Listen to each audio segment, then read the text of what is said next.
Cyberpunk Uncensored.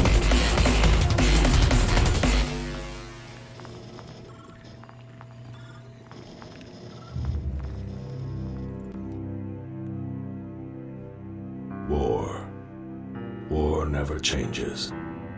As the Red Menace threatened American soil, U.S. troops annexed Canada for natural resources. But in 2077, the bombs fell, and the war was ended.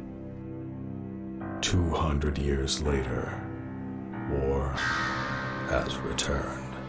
Niagara Falls will discover that war never changes.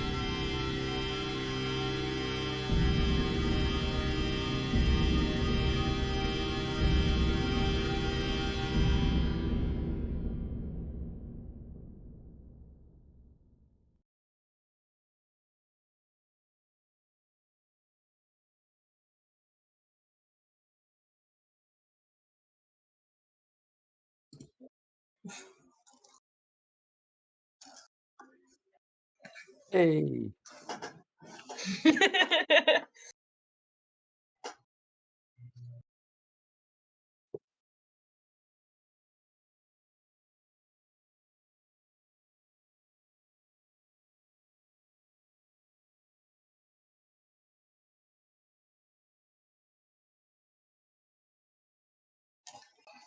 Of course, man. Thanks so much for joining us and doing this and making this all possible. Hell yeah. I'm excited to actually play. I'm just happy to be here.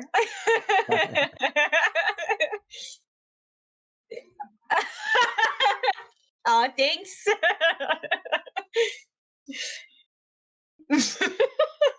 I can tell already.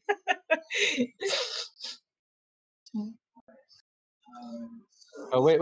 Hey, Brandon, they're saying you're muted in the chat. Yeah, it says Rob has sound, Brandon is muted. No sound here, Ellen. What? Oh, I can hear Mic him. is Maybe off, it's not DM Brando. Yeah, they're saying they can't hear him. Yeah, everybody can hear me, so I'll let you know. Yeah, he's been talking. We can hear him. So. Yeah. Wow. How about now? That's your problem. That's your problem. We're gonna keep going without y'all. That's I mean, pretty interesting. all the bars on gonna OBS are doing their They can thingies. hear you now.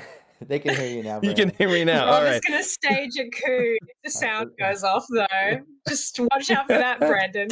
Okay. I think OBS Chomping at the is bit. it's working against me today. But hey, let's try that again. Hey everybody, thanks for joining us. Hey. I'm super Totally excited to be organic. here. To paraphrase what I said before, welcome to the Wasteland. This is going to be Niagara Wasteland, and we all love Fallout here. So that's in a nutshell, essentially what I said. And without further ado, let's introduce our cast. Rob, how about you talk about yourself and the amazing Cyberpunk Uncensored, which has given us the opportunity to do this today. Oh, yeah. Yeah, I'm Rob Mulligan. I'm the founder of Cyberpunk Uncensored. And man, so much to say about this brand now. I mean, it started with me just streaming some live gameplay and making a bunch of tutorials about Cyberpunk Red. And it just expanded into interviews and all kinds of series, multiple GM live streams, and now even getting into other gameplay like Fallout, some Dunes coming up. But aside from that, I'm also running every Thursday the Sirenscape official Cyberpunk Red Weekly. You can see Ellen and Brandon there with me GMing. And then every Friday, I'll be the overseer on the Mad Queen YouTube channel, running her Fallout, and Brandon's playing on that one as well. So just so much going on. I recommend everybody check out cyberpunkuncensored.com and explore all the links. There's a bunch of free assets there, and there's going to be a lot of new stuff coming to the site very soon that involves Fallout and Dune. So check all that out. Yeah, it's going to be awesome. I can't wait to see Dune. Yeah, me too. I'm excited to get in because it's so different. It's not combat heavy. It's a lot of like role play and it's different. So I'm excited to see how it works out. But I did want to mention before I pass the mic. Thanks so much, Brandon, jumping in and being GM or overseer or what have you. I know you said you're excited and you're thankful for being here, but thank you for doing this. I'm excited to actually get to play. and get some Fallout going on the channel. I have, all these other gameplays going, and I didn't know if I was going to try to throw this in as well or if I was going to pull it off. And man, I'm so excited for you stepping up and doing this. And so just, again, thank you so much. Oh, I mean, it's my pleasure. Honestly, I've been excited for this for so long. And that intro, by the way, is just temporary. We're hoping to have a new one for episode 1. Ellen. Hi there. Sorry, I should stop doing a Canadian accent. It's probably very offensive.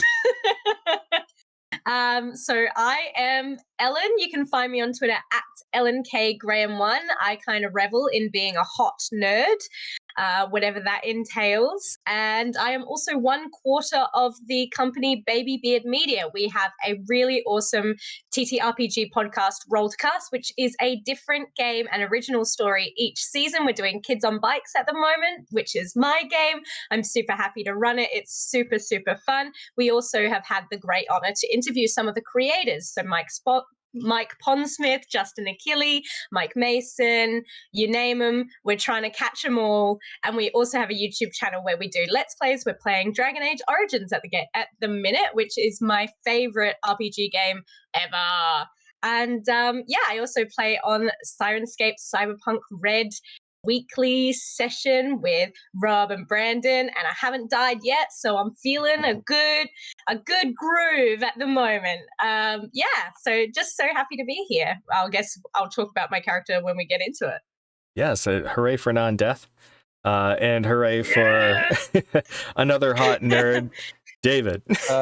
Wait, Yeah. note to self, kill players next Skyrim. Stakes not high enough. Yeah, stakes not. Murder encouraged. David, sir. Yes, I'm David. I play with Brandon quite a bit actually for the last few years. We've been playing with Realmsmith. D&D 5e is kind of my thing, and I'm very excited to try some Fallout. My co-cast members were mocking me viciously earlier for not knowing what I was doing, but I should have it all sorted out by the end of the first session.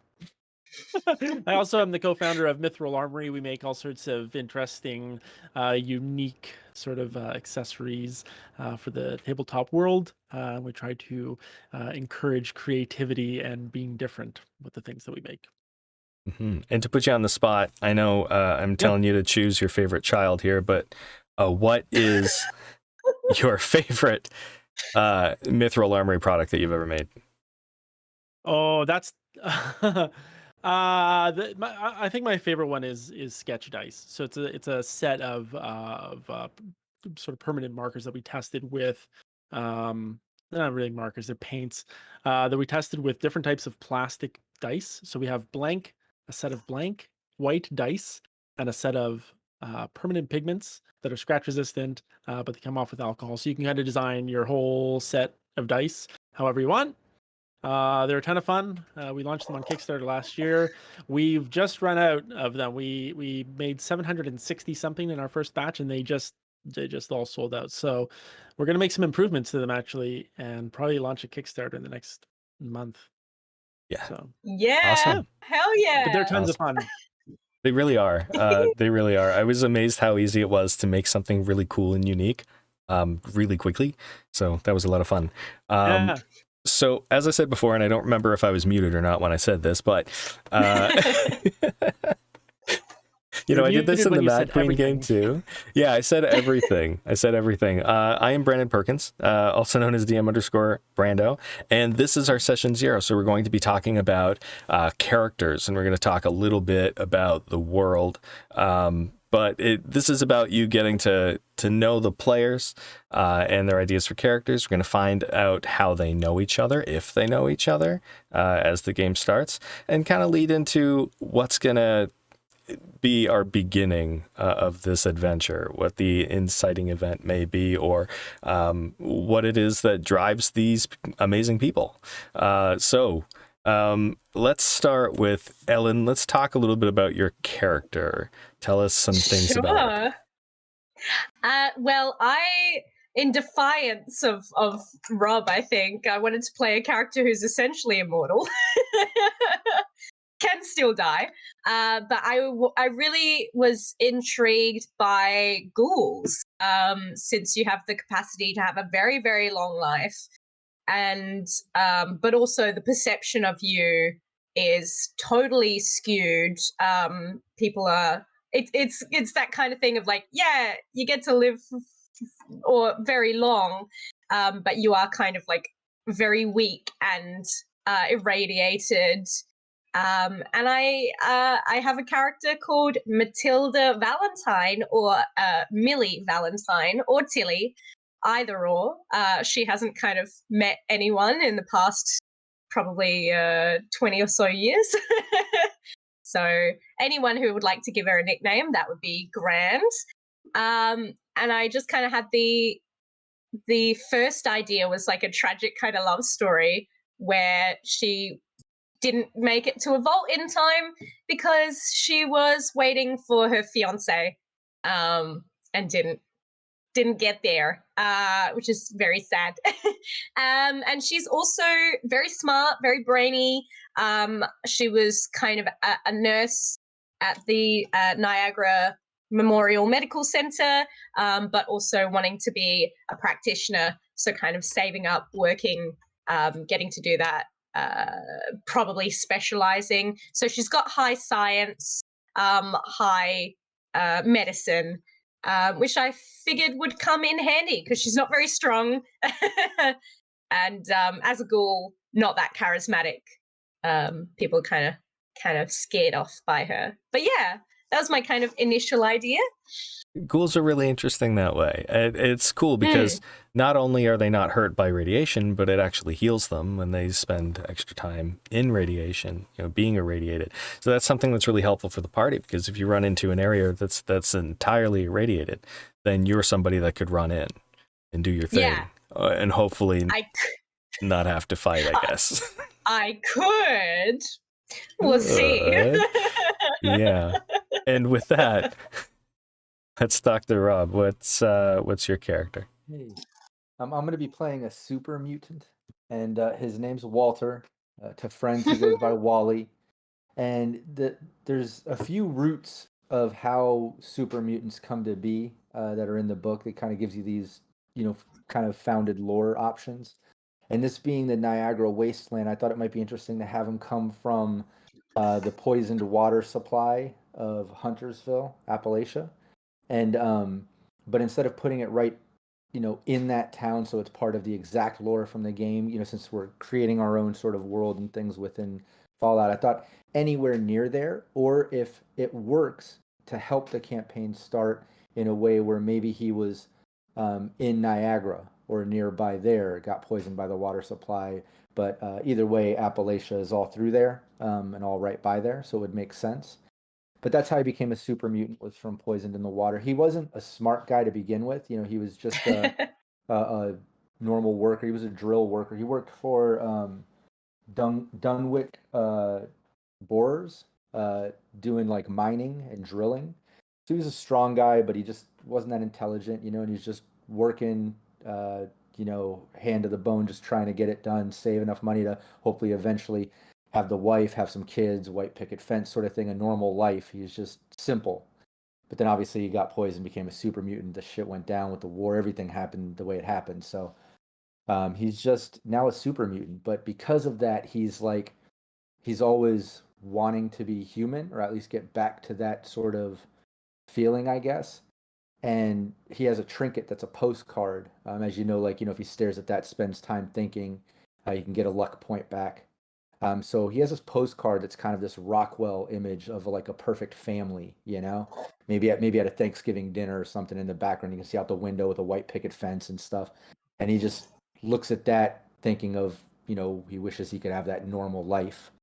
But then aside from that, to kind of be, explain how his intelligence is, or an example of his low intelligence is, when he speaks, a lot of times he'll speak about himself in the third person, but he does that because he wants to try to remind himself of like who he was, that he's a person. He's a name, not just a super mutant. And like when you like, refer to yourself, your name to like a captor sort of. So he kind of speaks about himself in third person in that way, but he doesn't understand because he's not smart enough to get the fact that by doing that, it's like reinforcing the negative psychology of, separate, disassociation from himself by speaking of himself in third person rather than saying I. So he's just further like down the rabbit hole of this sort of inner struggle with his lack of intelligence to understand it, of wanting to be human. And over the travels, one thing that he's done to be like human is he found a wig. So he wears this wig that he bleached blonde to kind of clean it out because it was all crusted and fucked up. And then he also rinsed out his mouth with bleach. As you know, super mutants don't, they can handle poison.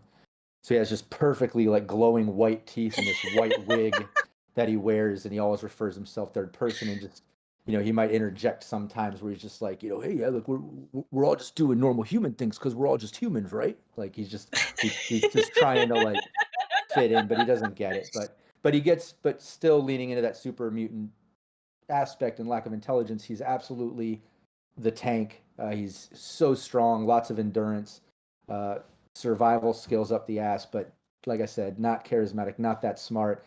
He loses his temper quick, but luckily, like, he relies on friends to kind of tell him he's gullible, but he just relies on friends to kind of tell him what's up and what to do for the most part. All right, so that's going to be an interesting dynamic. We've got somebody that's a little high in the science end of things, and then somebody that's like, no, I'm just a normal human. And it's old-fashioned work.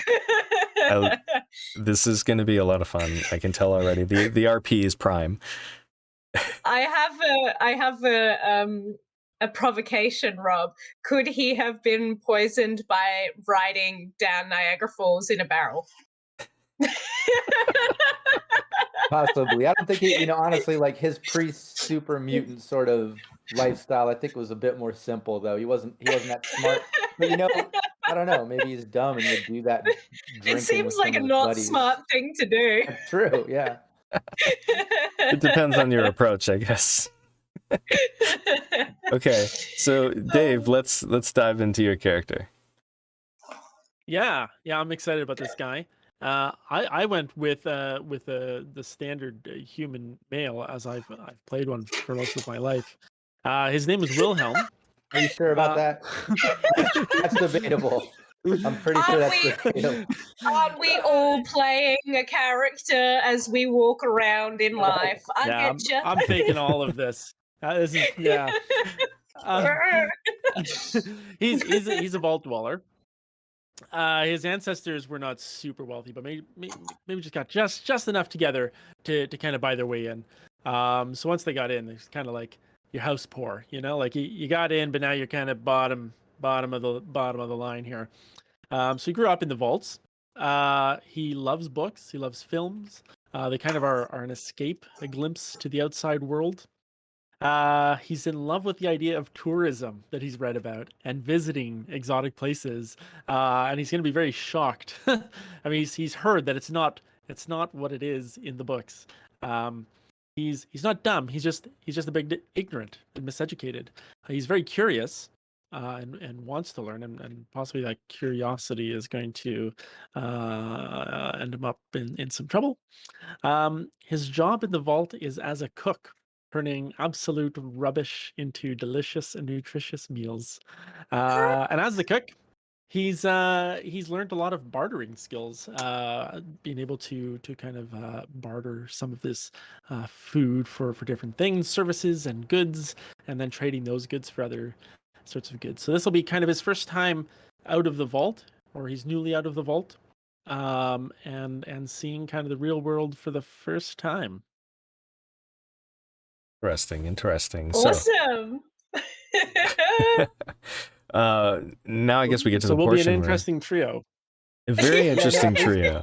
It sounds good. At least he's good at bartering, or a little bit of that social aspect, since we're kind of lacking. Yeah, well, we're that's important. Yeah. Yeah, I assume that he would be a bit more maybe personable than a ghoul and a super mutant just hanging out. Yeah. What about the vault? What was the vault like, what experiments and things were there?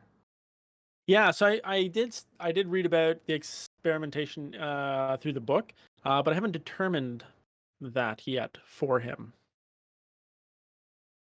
So maybe Cool. we can come up with something, or I can do it Yeah. after this. That's something But that we can Mm. figure out here and now if you that's want. kind of an yeah. Yeah. We can absolutely do that. I'm trying to figure out kind of what what sort of things were going on down there. And you guys knowing a bit Hydroponics. more about yeah. So the experiments If you're a range chef. from doing plant-based experimentation in these vaults where you've got some really strange sort of mad science going on, to things where you've got these sort of one-way mirrors all the way down one side of the vault, and half of the vault is watching the other half without the other half knowing it, or everybody in the vault is named Dave, or they filled the vault with all kinds of weapons and to see what kind of government they end up with, or there's all kinds of strange stuff from like off the wall, wild experimentation to stuff that's more like, let's just put a bunch of musicians in a vault. So let's run with some ideas here. What do we think could happen? Yeah, this is interesting because we're going to expose what sort of psychotic ideas are in our heads. That's great. Yep. The reason I was asking is because I was just thinking, if you did think of something, I was just thinking, oh man, if I could think of a way to tie it into each other. So there's a way, like, Brandon, are we supposed to all know each other starting in session 1? I'm thinking if you don't all know each other right away, session 1 is, I would like for at least 2 of you to know each other, and then maybe you meet the third one in session 1. If you like, or if you all know each other already, that's perfectly fine because we can run with that as well.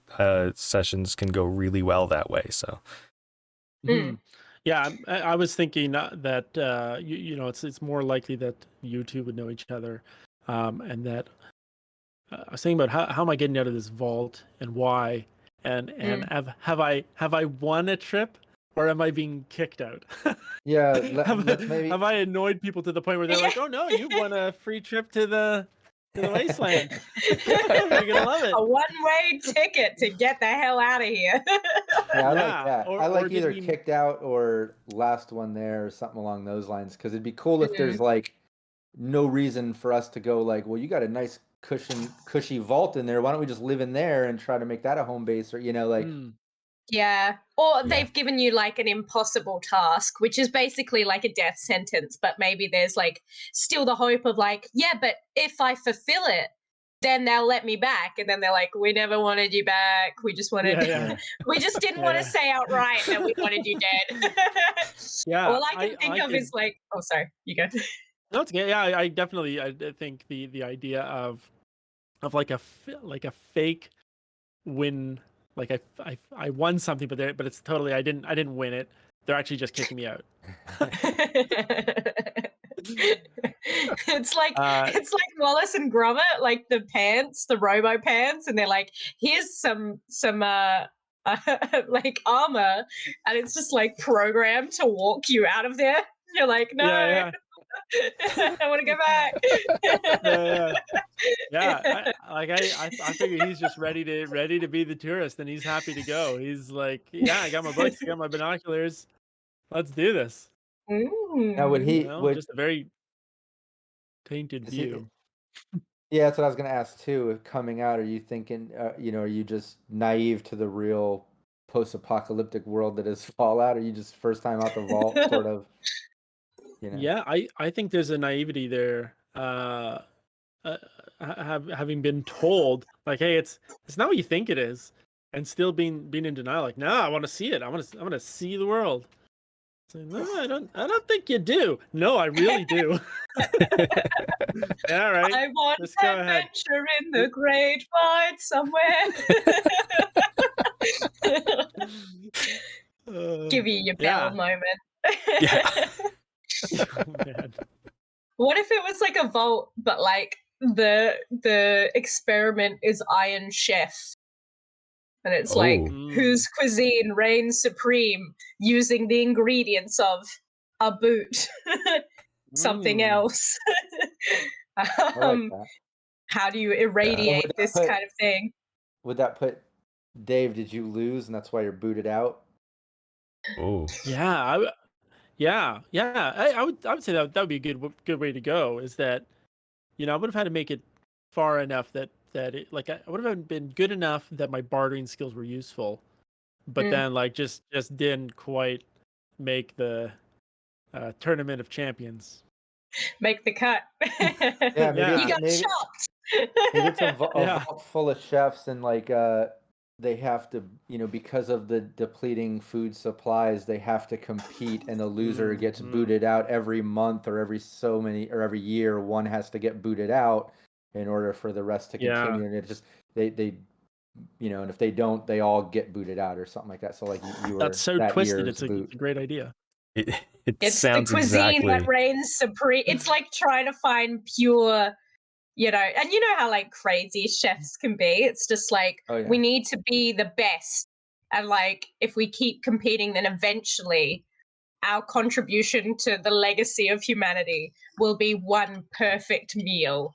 But like, we've had to kill so many chefs to get there. Oh man. Just so silly. I'm sorry.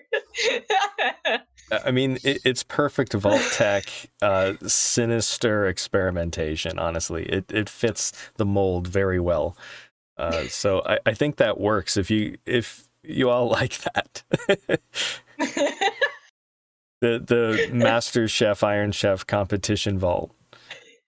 It's just at least a Yeah. fun backstory reason of why he got kicked out anyways, I guess. Yeah. Yeah. Yeah. Yeah. It could even be filmed. Maybe they broadcast it to I some was of the gonna other say vaults. maybe as it's happening, it's filmed, and that feed is going to another vault where it's like there's some other twisted thing that maybe we'll come across in the future. We'll leave that up to Oh, the other vault is the one voting there. people out. Yeah, Brandon, that's what you to figure out. Text yes to this number if you want this person to win. Yeah. You know what else it could be? I've okay, along those lines. But maybe we're nearing further in the competition, and he decides to go out to get new ingredients. And one of the other competitors is like, "Thunk, not coming back." Oh, that would be such a great episode of TV. Yes. Yeah, Like that okay. one bake-off where someone took someone else's stuff out of the fridge and put their own in its place. Right. Yeah. Okay, we'll go with the competition voted off, kicked out, but still optimistic about the world. Yeah. So many Obviously, flavors. you're going to be one of the best chefs in the Wasteland because you've had a lifetime of practice. Yeah, Yeah, I mean, that's for true. what that's worth, one of the best in the Wasteland. Well, now you got to get What? used to new ingredients, that's for sure. Wasteland gotta- Yeah. things. Radiation. Exactly. Mm. Radiation. Um, Tastes like my mouth is burning. Tastes like burning.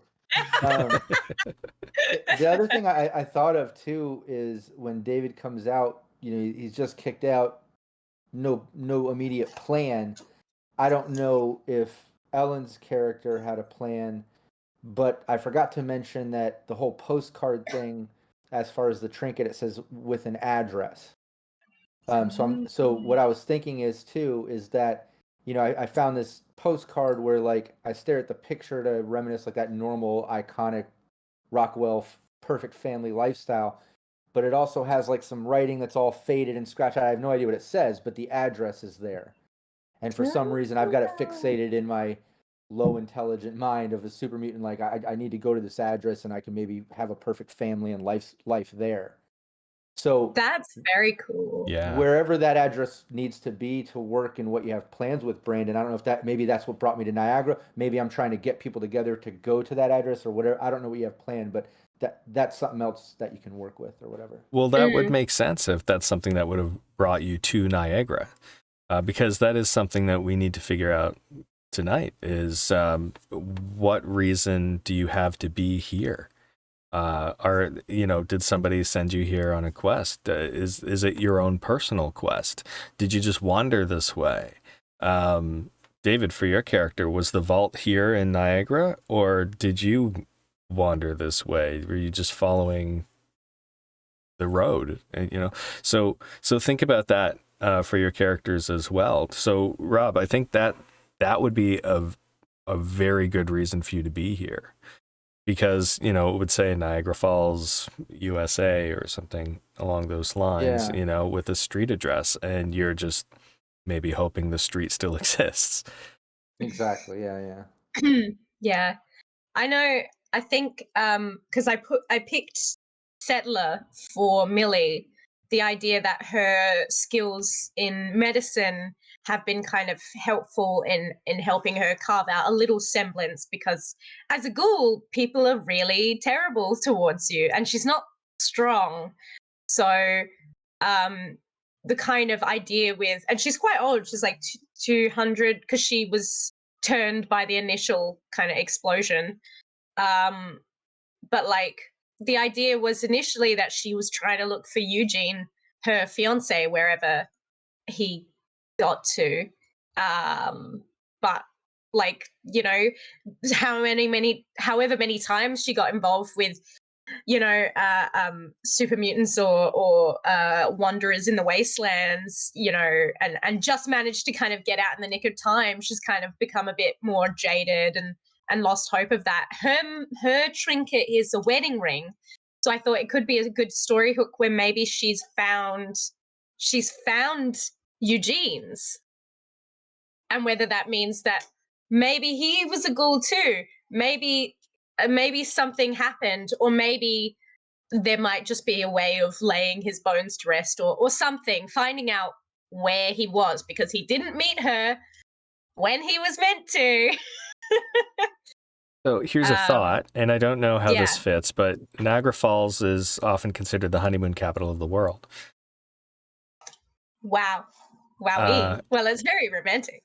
So, I mean, I don't know if that works for you, if that rings any bells, but it's a possibility. Ring. Right. Also, every man's wedding ring looks the exact same, Yes. and it could just be someone else's. Yeah, it could be that she is quite old, and like, this happened a long time ago. And maybe it's just more wishful thinking.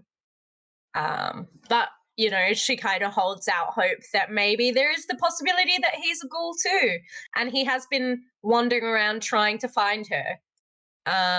So I don't know, maybe that's a good reason for somehow, if she's venturing out, I think it makes sense for Walter and Millie to know each other, trying to kind of get their respective happy endings, as it were.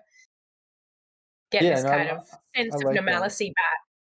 Yeah, and my shout out to my beautiful wife Val Mulligan in the chat, but she just said it's engraved. So I like that. Maybe the ring is engraved with something too that gives you some type of message or direction or something. I don't know. Maybe there's something there. Yeah.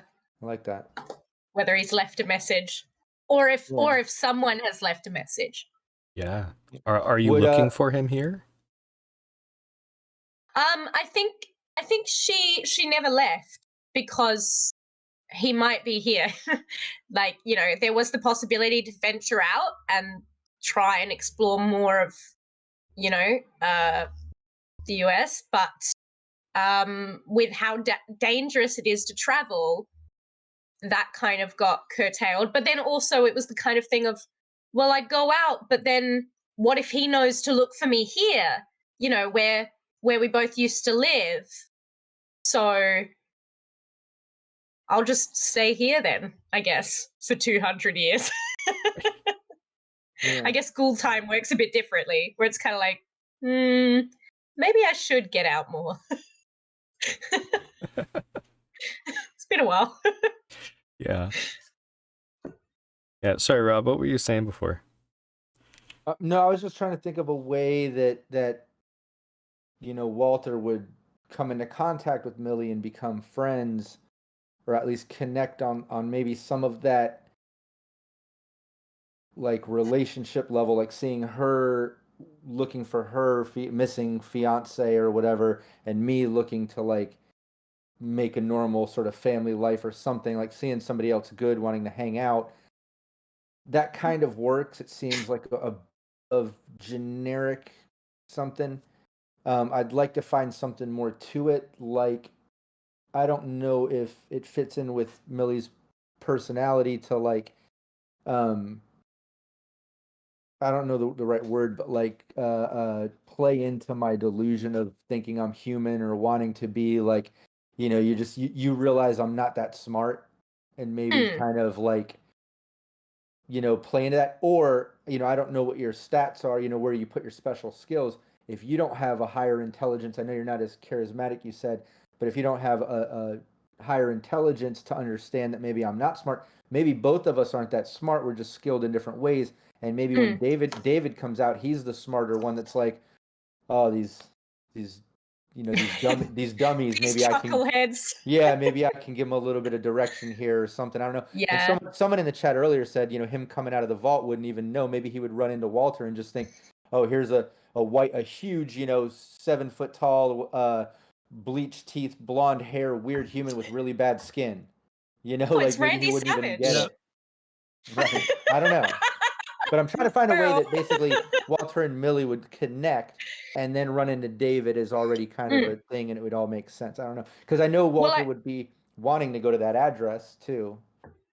well, can he read? Because my stats are very Ooh, high intelligence, but maybe it's the thing of I don't know if this is too I love that. obvious or not as interesting. But Millie is a medic. She has medic skills, medicine skills. Her perk is medic as well. So it could be the thing that somehow she found Walter, fixed him up, and even if they traded that kind of thing, whether you found the wedding ring, she goes, holy shit, I need to get out of here. I need to go find Eugene. And you are like, Walter, go here. And she's Right. like, oh, I can actually read this for you. Yeah, like Um, maybe on the postcard it has like that perfect family, and mm, then maybe like in the corner like Niagara Falls and a picture of a waterfall or something that would get me at least to see Niagara and match it, but I can't read the full address or something. Maybe there's yeah, something there, because yeah. I like the idea that through the super mutation, I already wasn't that smart, but through the super mutation, I've lost memory of my last name. I can't read anymore. I've simplified my brain, obviously Mm, becoming a super mutant. So I really like the idea of I can read that for you. I love that. yeah. Yeah. Especially like it, What, depending on, oh, sorry, you go. no, it's okay. I was gonna say, Wilhelm would probably be blown away by the thought of seeing a postcard in the wild. Uh, being somebody who's like inspired by the past tourism industry to see something in person, Mm, like that outdoors. That alone would be like, you're going to this place. I want to go. I'll go anywhere. So I think I'm that's just an happy to get interesting out. connection that they could have. Yeah, The, the I'm out important here thing now, is and I getting wanted out, meeting new yeah, people.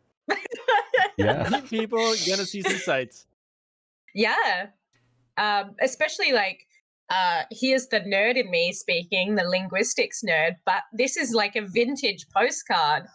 So it's like, who knows how much that written language has evolved or, changed since then, even. So it's just like, that's where kind of ghouls can come in handy, because they are remnants of the old world. Like they can kind of understand where it came, where language or where kind of societal norms came from, to then explain like where they got now. So there's Yeah. something really interesting in kind of using those skills, and especially like a vault dweller kind of coming in with fresh eyes and being like, oh my god, like I have the accompanying postcard, like I collect them or something. Well, I like if we figure out David coming out of the vault. I think it's important one way or another to know if like, are you coming out with knowledge of, I know out there is post-apocalyptic and fucked up. In here's cool, out there sucks, but now I'm out here. I guess I gotta like survive, find some people to chill with and like get by with or something. Or is it like, coming out there and like, holy shit, like this is all new to me. What is that? Who are you? What is this? Like, which way do you think it should be? Yeah, I think there's a blissful ignorance which quickly fades away. A thought like it can't be as bad as what they're saying. Um, there's so much beauty that I've seen that I imagine it to be. It can't be as bad as they're saying. And then as soon as he gets out within the first 24 hours, it's like, oh no, it's actually maybe a little worse than they said. Okay. Yeah, I like that a lot more because it's easier for me to picture like, because Walter being so unintelligent, he's just kind of one tracked in a sense at times, like right now it's like this address. I just want to be normal, I'm a human, and meeting up with Millie is probably just like, oh shit, she can read it. She's a friend. Hey, I'm Wally. You can call me Yeah. Wally, that sort of thing. Then when you come out, we're going to this address. Let's go. Are you friend? Or like that sort of attitude, Yeah. or whatever Millie says with you, or however it's approached.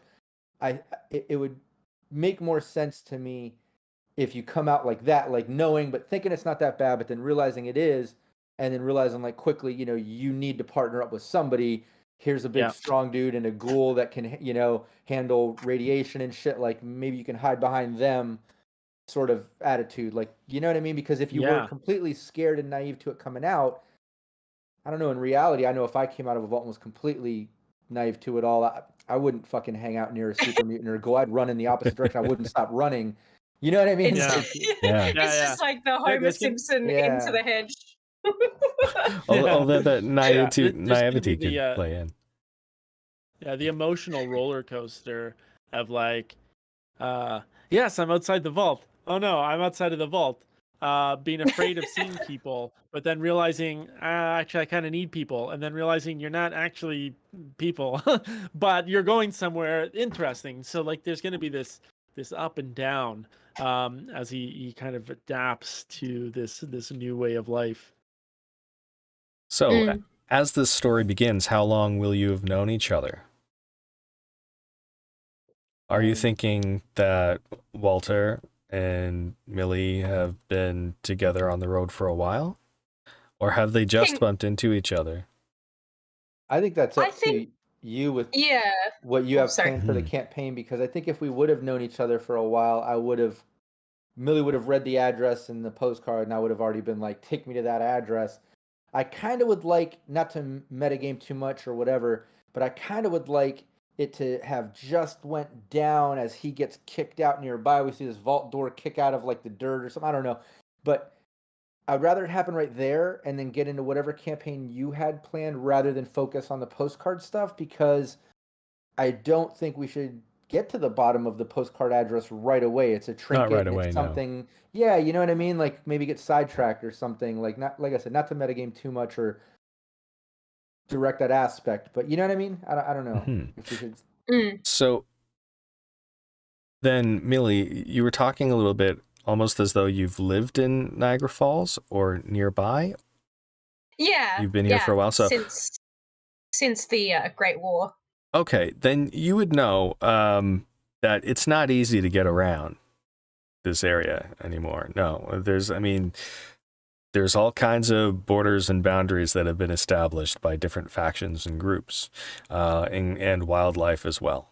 So even if the postcard did come up early, odds of you getting there early are probably not too high. Not to, and that's just to stay a little cryptic on purpose and not giving too much information there. Especially with just two, like, yes, you have the muscle, Walter, but that also doesn't take into account being into kind of not species, but two people who are kind of on the outside of humanity. It means it's much harder for us to take shelter. We're probably also being attacked by other wanderers. So it's kind of like, I feel like even if we've set out to do this thing, it's like one step forward, three steps back, because we are ostracized So that poses a greater risk. We only have one combat kind of ready character, and just also the topography of the land since that postcard. Like, who knows how different, Oh, like, yeah, it's all been exactly. reduced to rubble. And so now we're having to try and find vintage maps and match them up somehow. And so we're kind of playing it a bit blind. So Yeah. it makes sense that maybe we've been doing this for a little bit and just kind of keep encountering problems before we kind of run into Wilhelm. So does that make sense for you, Rob? If you Yeah. Okay. So Yeah. then should we RP the interaction, the introduction of Wilhelm to the two of you in episode 1, or do you think you guys are coming down the road together into the Niagara territory, as it were? I know I'm putting a lot of this out there, and this is the kind of thing that I could decide, but I didn't want to run with it too far without knowing more about the dynamic of the team. I always think it's fun to drop in media res and role play it. Yeah. Yeah, I think it'd be cool if maybe me and Millie have known each other at least long enough that she's explained the postcard. Maybe we've tried to get to the address, ran into some issues there, or tried to get to the address again, got on some side mission that we can make up if it ever comes into conversation, maybe. But then we're back to where we are and regrouping or walking along, and that's, like I said, maybe when that vault door opens and he's getting kicked out and we can, oh shit, who's this? We can meet each other, talk. Like I said, maybe David's character can go through the whole process of realizing like it is kind of fucked up out here and needing to team up with somebody just to survive. I don't know. Well, I would say that you haven't been able to get close at all to that location on the postcard. And part of that is because of those boundaries that I'd mentioned before. And also the geographical problems that you come across as well. Within, beyond those boundaries, you have this gigantic sort of trench area of where the water had run. And to that point, you all know, and it wasn't mentioned in the introduction. I hope everybody was able to hear the VO for that. But the falls have stopped. There's no water running through there, so it's essentially like a canyon right now. So the only way to get from one side to the other is across the Rainbow Bridge, and that's a huge part of the problem. Okay, cool. Yeah, I don't think the intro had audio either. I don't think. Oh no, nobody. So they didn't hear any of that. Okay, that's. Yeah. I don't know why it didn't do that, because I tested it earlier today, and Furious George said he heard it. Oh, good. Oh, okay. Okay. Good. We just didn't hear it. All right. Okay, yeah, and Servitor says he heard the audio at the start of the stream. Servitor also said, what kind of weapon is everyone going to specialize in? We didn't discuss that as much. I guess we wouldn't know or see each other, know the skills. One thing I'll say, though, with Walter, it's obvious because he has a huge street sign. He always uses a huge street sign. He usually sharpens as a big weapon. Right now it's a stop sign, but he's looking for a yield sign. He saw a picture of a yield sign from back in the day, and he'd love to get his hands on one of those instead. But he's got a stop sign currently. Strapped to his back. That's great. Yield! Wilhelm, what are you thinking? So I do need to look at kind of what my variety of options are. I am thinking something cooking related, something with a rolling pin, perhaps, or something for hammering meats or slicing meats or producing heat. Well, we can absolutely stat swap homebrew something for you. That's not a creme brulee torch. Yeah, A yeah. potato Come gun. on, There- everyone. a little, Sure, See sure. my a little vision. Curious George with a potato gun. Flamethrowers are a little bit further, along. not, But not a mini one, just a creme brulee just torch. okay. Yeah, I suppose we could stat something up for that. It's almost a melee weapon. Yeah, you got to get real close. Yeah, Yeah. yeah. I'm not quite sure yet. I mean, the weapons that I've got in the pack, I don't think suit me very well. So I might have to have a little cheeky talk with Brandon about what Yes. I'm allowed. I have points in energy weapons, and being kind of more science minded. Something kind of that she can tinker with and create, even if that ends up with, I was kind of thinking, even going kind of sidestep and going with her medical background. That's knowing the use of a lot of chemicals, that's knowing the use of a lot of kind of medicines and how they would affect bodies. If maybe she kind of like can brew chems, and use them as weapons. Not sure. Not sure.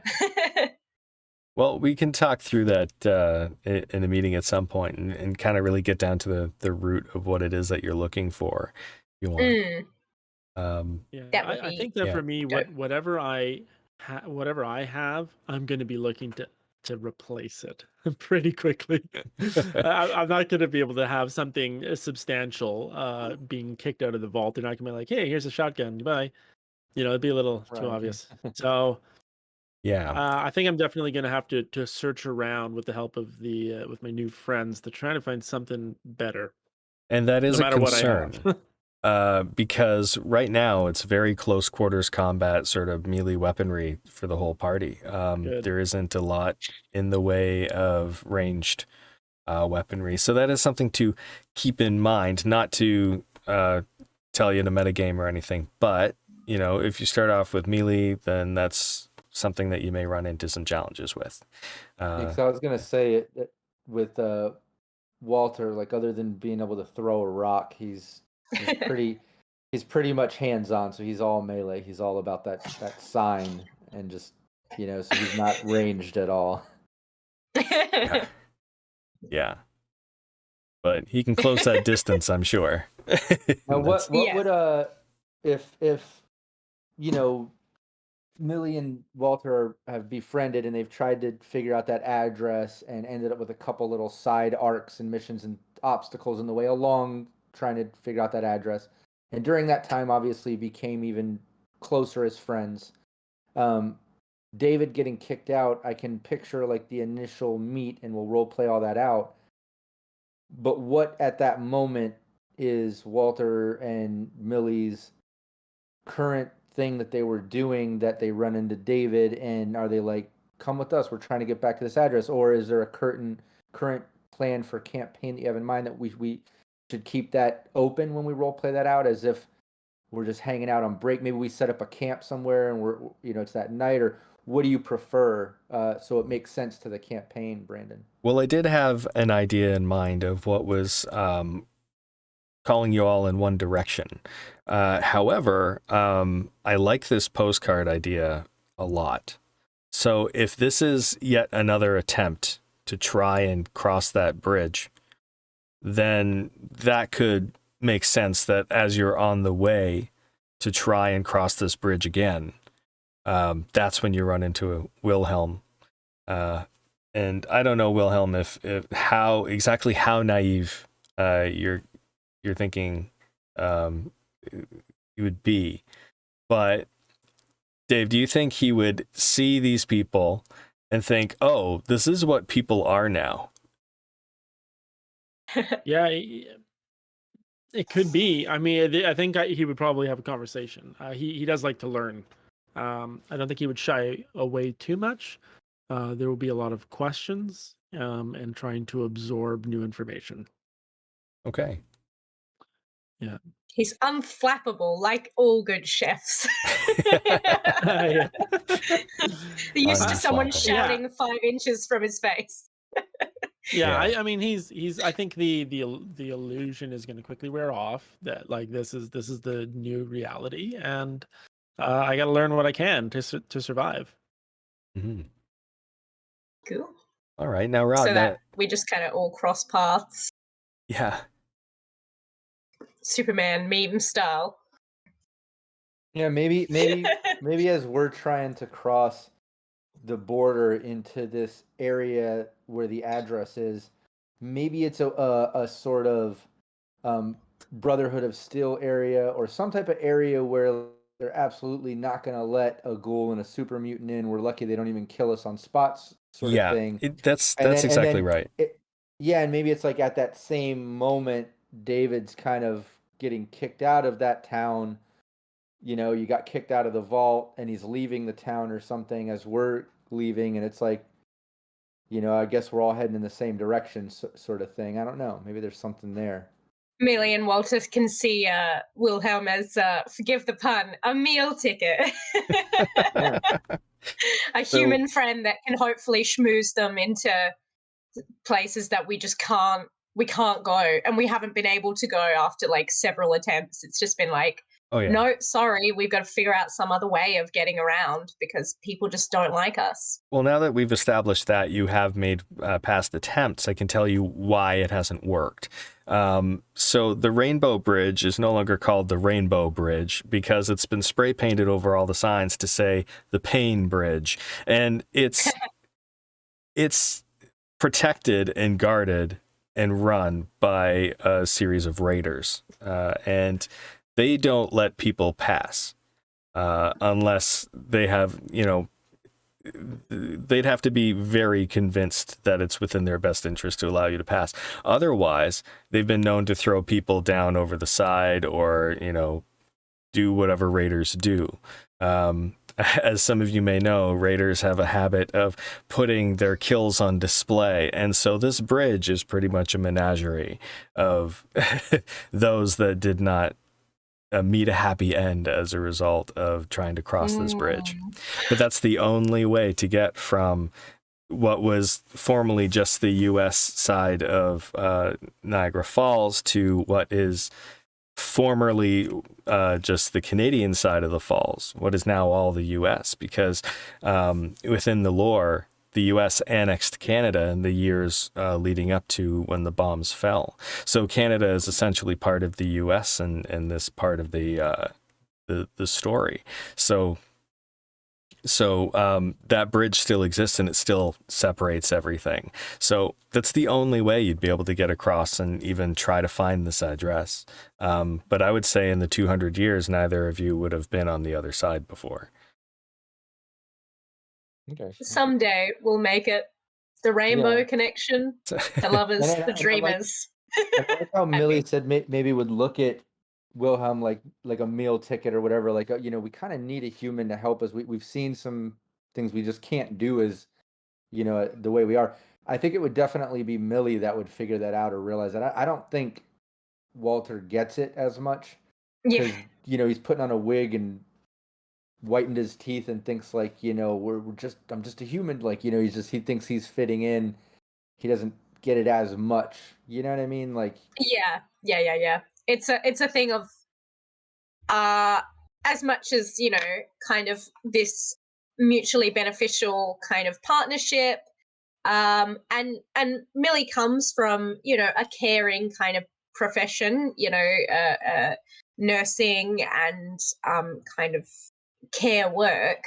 But with being a ghoul in, you know, life and stuff, she doesn't have the greatest bedside manner anymore. So it's kind of like, how do I explain that to you? But it's just the simple thing of we've gotten into so much shit because we can't talk our way out of situations, you know, and it is very rare that brute strength or conversely intelligence and kind of raw data will get you anywhere. You know, it's a rare moment for those things to kind of win out. Social skills in the end do you much better. And so it's this kind of thing of like our kind of three areas you know, will kind of make us a greater give us all greater chances of survival. and I could see And like also, Millie yeah. saying like, you know, we, you know, trying to tell Walter, at least make them understand, like, we Yeah. we need this Wilhelm guy, like we need a human. It's like we need another human. We need a human, no, another human like me and him, another human. Like, yes, Guys, okay, cramping my Wally, style. okay, Wally, another human. Yes, we need another one. You're not enough, like, you got to think of what Wally's a big kid, Yeah, yeah. I can't wait for this. I really can't wait. Oh god. So, yeah, nothing like two humans and a ghoul hanging out, right, guys? And I forgot what the I forgot what the look thing too to explain, because in the build out, I opted obviously for the chest raider leather, and then one arm. It's the left because he's right-handed and it's like protective in attacks. He opted for that instead of the helmet because he doesn't want to do a helmet because that would cover up his blonde hair. Glorious His mane. winning smile. Right. Yeah, his winning smile. Right. Yeah. So we're he doesn't quite get it. Sometimes frightening to behold. Right. No, exactly. And he thinks it's like a winning smile, like when he's talking to people, like he thinks he's saying something clever with ending it with a nice big white smile or whatever. But it's like terrifying, and it's not. He's not charismatic at all. So it never works, even though he does try sometimes. Yeah. It's like when the Terminator smiles in Terminator 2. Yeah. The- Three-eyed Townie. Hey, what's up? In the chat. Great tutorials on Fallout Yes. 2D20, by the way. Everyone check out Three-eyed Townie, but he said they're like two men and a baby, but with a bit more flavor. Exactly. A lot more flavor. That's the chef part. Yeah. Bam. Yes. That's good. So, David, I'm really excited for when we get to the point where we can role play this out and we can see more of your character. But do you have any other thoughts based on conversation that's come up or anything that's come to mind? I think it's super interesting. My mind, as you know, Brandon, immediately goes to all sorts of silly things, and useless questions. I'm wondering if the Peace Bridge is still up because that's only a 7-hour walk according to Google Maps. The Rainbow Bridge is a real bridge across there, and then I started wondering, Niagara on the Lake. So if you go down the river, the U.S. and Canada are really close there. And then the Great Lakes are there. Like, can we just walk around? I don't know. I get all caught up in all sorts of stupid things that don't matter. No, but it's a good question. Wally's strong enough. He'd throw you over. Yeah, but you got to survive the landing on the other side. Yeah. Yeah. That's our conundrum. Yeah. I mean, maybe that's as well additional knowledge that you might have being a vault dweller. Maybe some of the vaults keep in communication of, like, if they need to trade goods, go across and maybe this what kind of bridge. Maybe what I have in my collection from the vault is just so out of date that it's entirely irrelevant. Yeah. Right. I could end up leading you guys on a 7-hour hike, to the other bridge that hasn't been there for 300 years. That would be fun. That'd be terrible. Let's not do that. Sounds like a good use of 3 episodes. Well, we won't do it 7 hours real time. Just to clarify. Aww. I mean, that all depends on the RP on the way, I guess. And I put one foot in front of the other, and then the other, and then the other. Yeah. And let's keep in mind, too, that like roads are not necessarily as easy to traverse in this day and age either. So there's a lot of things that could be obstacles for you. But not to say I'm going to be putting things in your way on purpose just to try and thwart your ideas, because I don't like to be that kind of TM or GM. I can't wait to see the picture that you paint with your words of this town and this era. It's going to be really interesting. I mean, if you've been to Buffalo, it doesn't take, you don't need to stretch it too far to get to post-apocalyptic. The roads probably didn't change much. I was gonna say it's like when we me and some friends did a Descent into Avernus with D&D and playing it on Roll20. Someone changed the map of Avernus of like hell to just Perth in Australia, and we all had a good chuckle. So there's a lot of imagery there. You can imagine. All right. Well, I think we've talked through quite a bit now. I think that I've got a lot to work with and run with when we go into episode 1, which is going to be in 2 weeks from today. It's going to be on the 3rd, I believe, is that Tuesday. So I'll just cap this off by talking a little bit about the world and what's happening in Niagara and things that I guess Millie and Walter would know, but Wilhelm will soon discover. The reason why the falls are not running is because a hydroelectric dam was built to be able to produce even more energy and to be able to control some energy pre-war. And this hydroelectric dam, when it was built, actually ended up rerouting the water in a way that flooded some townships, some neighborhoods and things like that, because that's a lot of water. It's all coming from one of the Great Lakes. So that's something that you know to be true, and something that, Walter, you may have even traveled past on your way. If you were heading to Niagara before you, if you met Millie there. Or Tilly, or Just don't call me you with the face.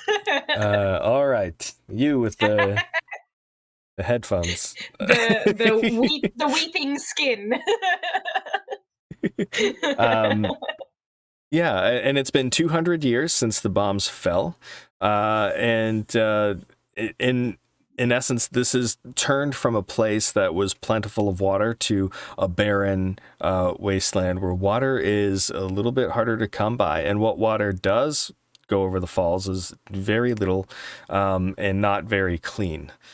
So people in these areas do covet water. And that's why I've started the party with purified water in their inventory.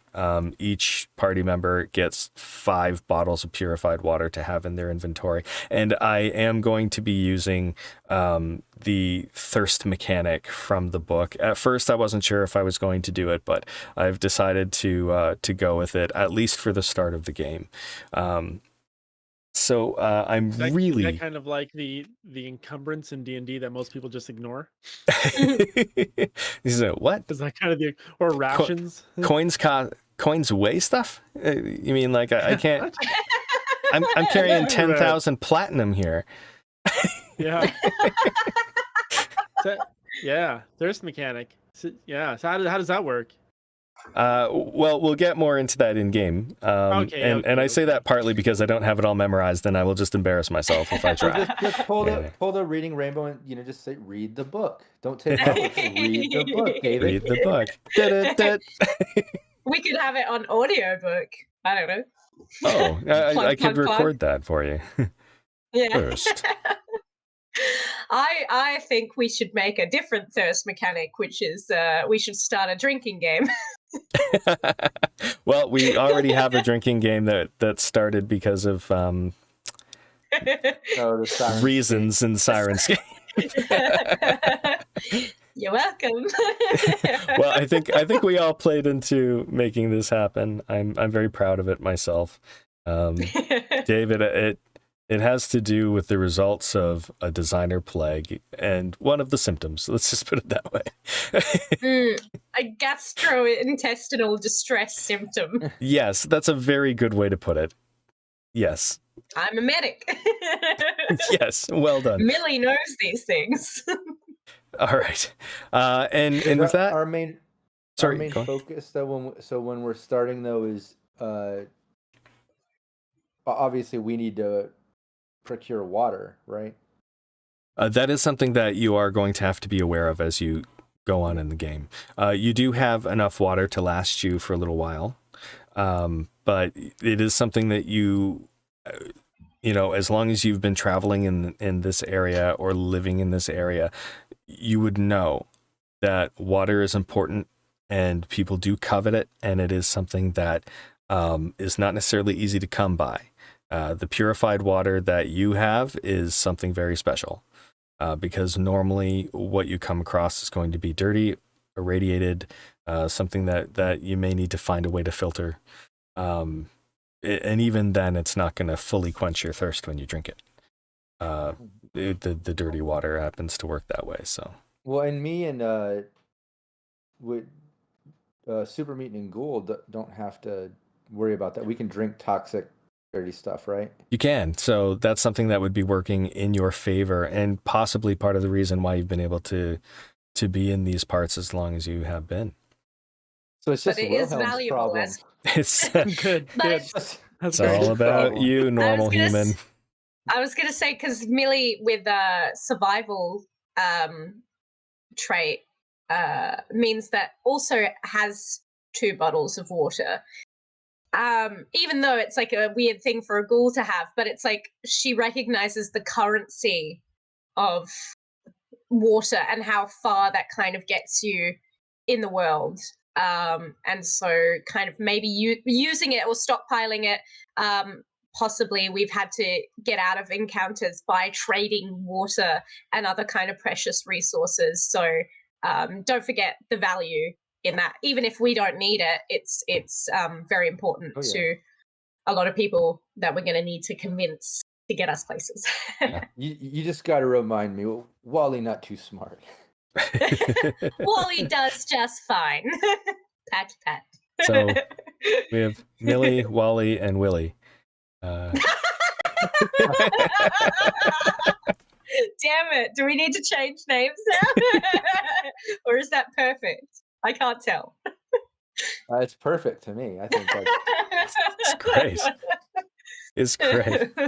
When Rob sometimes you first just get gold. Well, when Rob and I were first talking about Walter, one of the things that came up as a funny idea was, what if the group was, if none of the group members were human, so you just call the group the normal humans, but it's just pretending to be humans. But I think it could still work with with the group that we've got. Yeah. All right. Any last thoughts or ideas or questions before we close this off for the day? Nothing. Just I was gonna say, just for session 0 aspect, just to go over the fact for people watching about Fallout being, just like we do with Cyberpunk and stuff. It's a dark dystopian future. This one, especially being post-apocalyptic, there's going to be violence and craziness and things like that, but we don't touch on the typical offensive stuff. No homophobia, sexism, racism, any of that typical bullshit. I think it's worth mentioning in a session. You're absolutely right. We can go over that now. I try to run a clean game. I stay away from sexual assault, things like that. Violence against children, unnecessary violence against animals. If you have to hunt to get food or something like that, I mean, that's fine. But like, I'm not gonna run a game where you can just kill a dog on the street. That's just being a dog, right? That sort of thing. But if do you guys have anything else that you would like to add to the list? Is there anything that is uncomfortable for you that you would like to have in the no column? You can also save it until after this, and we can chat about it in DMs after as well. Yeah, I mean, I'm pretty happy with the no-go zones. I guess my one thing was, we will be touching on themes of xenophobia with ghouls and super mutants. I just don't like to cross into any kind of real world, slurs or kind of actual insults that have been used in real life. There is totally using the world around us as inspiration for how people treat each other. And like, just because of the Great War, I don't think it's wiped out a lot of the kind of xenophobia that comes from othering people. But I just don't want any kind of specific verbiage that is used to hurt people in real life. Yes, So that absolutely. would be my main thing. I'm totally fine with gore, but yeah, just unnecessary violence against innocents, children, animals. Totally agree that I don't want that in my game. And yeah, that's me. Okay, yeah, noted, and you don't have to worry about that as far as racism or any slurs or anything like that. Now, inside the Fallout universe, there are some sort of slurs between ghouls and humans, specifically ghouls calling standard humans smooth skin. Is that something that doesn't work for you? No, that is totally fine. I'm fine with fictitious, and I think that's a cool kind of fun way of creating the world. What do people call each other? But it's just like that is a fictitious insult is different than using a derogatory one that people use in real life. So all good for smooth Exactly. skins and I don't know what they call ghouls, crispy bacon, whatever. Well, one thing that's been established is you never call a ghoul a zombie. That's yes. Yeah, they are ghouls. They are not zombies. And I was gonna say too, I think it's good that all of us, I think it's worth saying these things for session 0 for people watching and to kind of establish where we're at. But we also have the luxury, like we've all played with each other so many times, like we kind of already, we're all streamers, we're used to this, we know the typical boundaries and what's offensive and not offensive, and I feel like we're all good people, and as long as we're just honest with that, like everything should be smooth and easy. Us three haven't played with David, but Brandon, you've played with David and stuff. Like all of us in one way or another have like a history together, and I think it's great. Yes, yeah, that works out really well. And I think that's part of the reason why it completely slipped my mind to talk about this. And that's something that I had specifically on my list that, oh yeah, we got to talk about these things. But I think it just slipped my mind because I'm like, I know all of you. I think I know where the lines are. But you're right. It is good for the audience to know where the lines are as well and what to expect from this show. Now, if you guys... if you all don't have any issue with gore, then I don't mind getting into gore, especially when it comes to, super mutant encampments and raiders and stuff. Gore is absolutely fine, but when it comes to like sexual encounters, I want like even more detail. So like if you can... You mean No.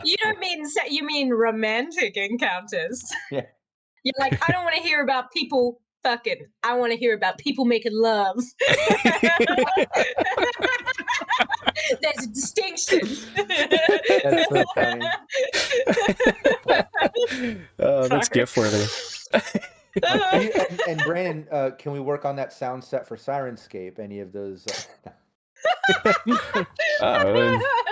Yeah. Well, really, I did make a sound set. Making sounds. I didn't add that though. Yeah, so I'm just forgetting stuff everywhere. Shout out to Sirenscape, by the way, being a sponsor of Cyberpunk Uncensored.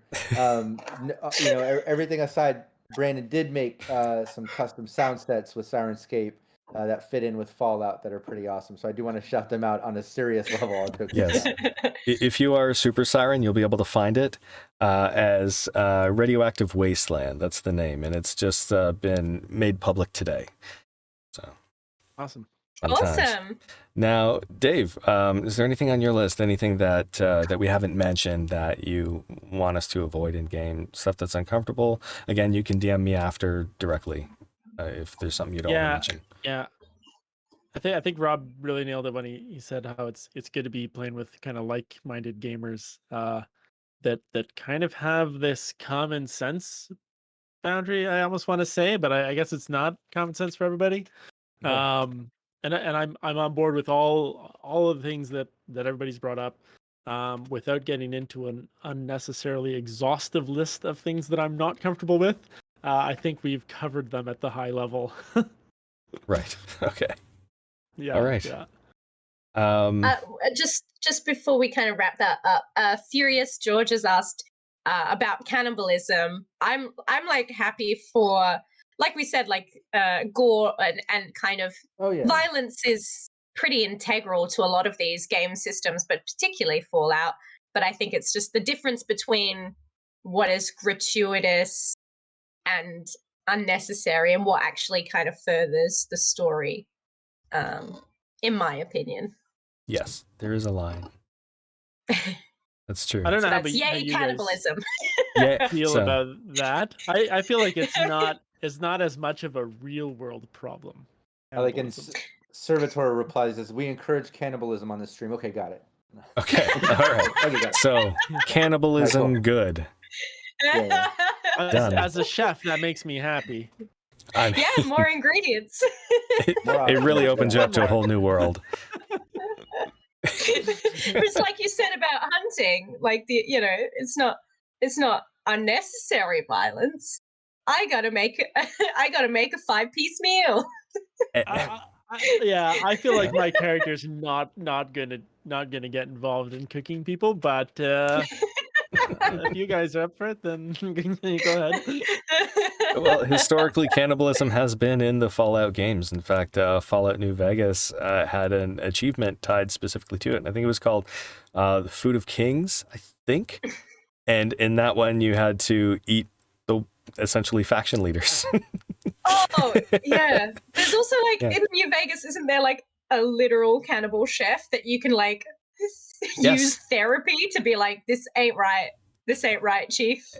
So there's a couple ways that one can go. You can either bring him ingredients, or you can stop the whole thing from happening altogether. So Fallout has ventured into this ground before, and I guess we may. The door is open, I guess.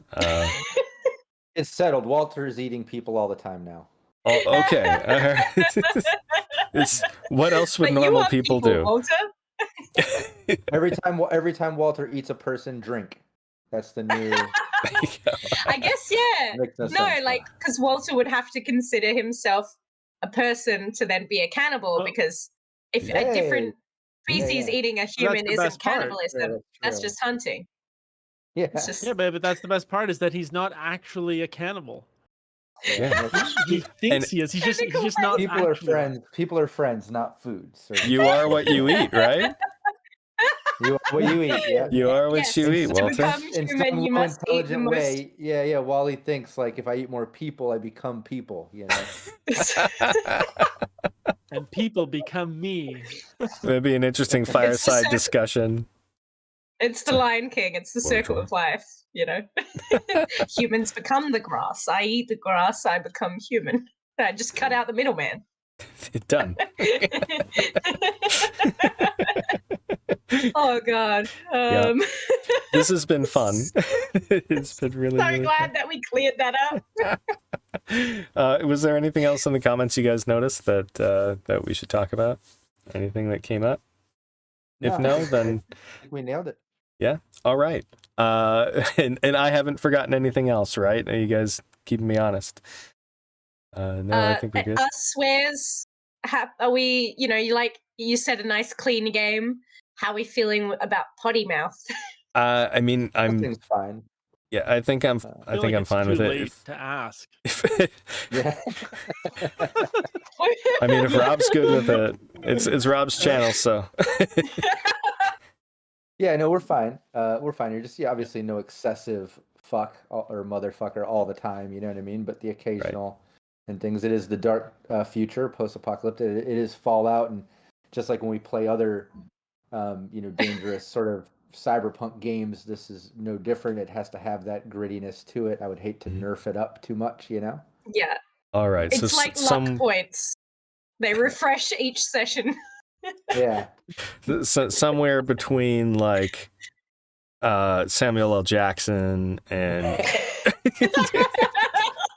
Right. And Mr. Rogers. somewhere between Samuel L. Jackson and Mr. Rogers. All right. Okay. Yeah. Perfect. Tom That Hanks. works for me. The perfect middle ground. Servitor says 1 swear per stream. Make it count. That'd be funny. Make it count. Oh well, if we're aiming for a PG-13, then we do get 1 F-bomb. So That's funny. No restrictions on that. No, we'll be fine. We can speak your true form. Yeah, speak your truth. Yeah. Okay. Not that much. I'm Australian. Yeah, maybe you, Ellen, tone it down a little. Everyone else normal. Ellen, Because I'm like you're here. a We need super you here. saiyan. Yeah, You're I'm like here, a we super need you here. saiyan of swearing. Yeah. Bring it back down. Somewhere between Ellen Graham and everyone else in the world. Yeah. All right. Got it. If there's nothing else, I think we could probably do our final talk about yourself and do your plugs and everything. This time I'll work backwards from what I did before, starting with David. All right. Again, I'm David. Please follow me on Instagram and on Twitter at realmsmith_Dave. That's going to change at some point, but right now most of my streaming is there. And check out mithrolarmory.com, where we've launched a whole bunch of cool creative sort of accessories for the tabletop world. And yeah, that's it. If you do those two things, we'll be friends forever. Now, to put you on the spot, any chance of maybe a giveaway at some point? Just Yeah, for sure. We'll provide some mithril stuff for Nice. giveaways during the series. Awesome. Oh yeah. Awesome. All right, Ellen. I'm Ellen. You can find. Oh God, sorry, my voice just gave out in true ghoul fashion. Hi, I'm Ellen. I am on Twitter at LNKGraham1. Please check out all the hot nerd stuff I do. I do cosplays. At the moment, I'm doing a dice giveaway, which is styled in the fashion of guessing how many dice I have in a jar, and the closest person will win a set of their own. It's very, very fun. I'm really loving it. And of course, follow everything I do at Baby Beard Media. You can find us on YouTube, Twitter, Facebook, Instagram, all that good stuff. Follow our ttrpg podcast, which is Roll to Cast, ROLE, and check out our latest season, which is Kids on Bikes, which I am GMing, and I'm just having the most fun time ever. So thank you. Yes, and then last but not least, the man, the myth, the legend, the dude that made Cyberpunk Uncensored, Rob. I'm Rob Mulligan. I founded Cyberpunk Uncensored. We run all kinds of gameplay for multiple GMs, expanding beyond Cyberpunk into Fallout, Dune, interviews, some other interesting things coming up I'm not going to mention. We also have a Kickstarter coming soon with portable dice tower, these miniatures with magnetic interchangeable weapons and arms and parts, and these awesome dice sets with these cases that look like magazines for a gun. Just really cool stuff coming up. So check out cyberpunkuncensored.com to learn more about everything, and make sure you follow. That's the most important thing here on Twitch and on YouTube. Follow and subscribe Cyberpunk Uncensored and Mulligan 101 on Twitter. And we'll make sure we put everybody's links in the description. So make sure you check that out too, and you show everybody here some love. All right, and I am Brandon Perkins, DM_Brando, and I have been your overseer tonight. Thank you so much for joining us. I can't tell you how much it means for us to be able to be here and do this and have you be interested in it. We're looking forward to seeing you again in 2 weeks. Until then, be safe, be smart, and just be your best. You are awesome. Thank you.